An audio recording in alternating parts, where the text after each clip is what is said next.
So at this point of our walk, this is where I started to notice that Sal was a little overstimulated, a little too aroused. So we decided to kind of pull over and do some behaviors. And you see that he's doing all of the behaviors and he's doing a great job.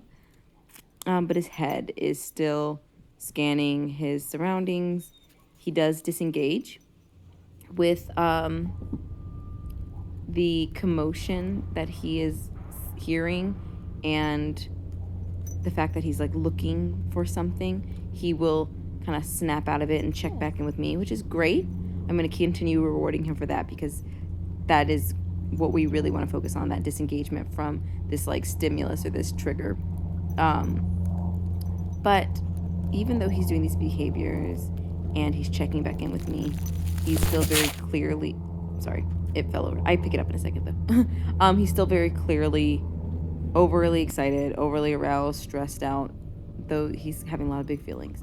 So instead of asking him for behavior, I decided to take a minute and just sit down with him and just kind of relax. Now, the second video I have is him working on the Kong, like we talked about, but this was just my first like try to see where he was at mentally, what he was feeling, how could we work through this, and just kind of gathering some information. So he's laying down, he kind of popped his hip out a little bit, so he's trying to settle, and he's settling as much as I think he can. I missed that check-in. It was so pretty, and I see it now, and I'm so upset that I missed it. But he's gonna do it again. Anyway, so still rewarding for check-ins. I'm also tossing treats down periodically. I'm not doing them very rapidly, just every once in a while. So I think something to this extent is gonna really help us, kind of like we talked about at pickup. You don't have to be on the floor. You can be on a bench or anywhere. But yeah, and to your question that you texted me earlier, yeah, I would play around to see, does he relax better on a blanket? Does he relax better if you bring him like a rolled up mat? Does he do the same as he does on the ground?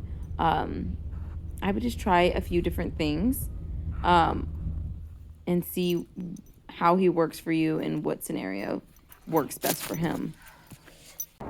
Okay, here we are outside with the Kong, and you can see how it's kind of rolling around and not really stationary, and sometimes that can actually make them a little bit more excited, the fact that they're, chasing and playing with a toy versus just working on a chew, which is a big, chewing is a big stress reliever, and so is licking. And he's doing those things, but it's a moving target, so not preferable when it comes to wanting to work on settling outside. So that's why I kind of recommend a bully stick or a bone or a Himalayan chew, something in that family.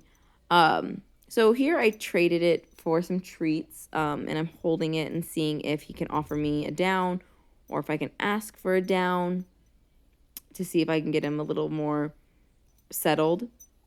And he gets it after a minute. It takes him a bit. But then I pass the Kong back to him and it continues to roll and he kind of gets up and moves. He does continue to go back into a down, which is nice. But again, Kong's not the best.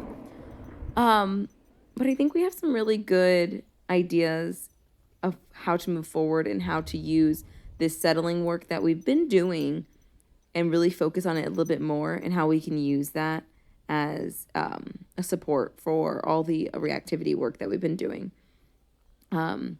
It says a lot that he's able to work on a Kong outside in such a exciting environment, that minutes before he was very, anxious and alert and stressed by. So I think this is gonna be great.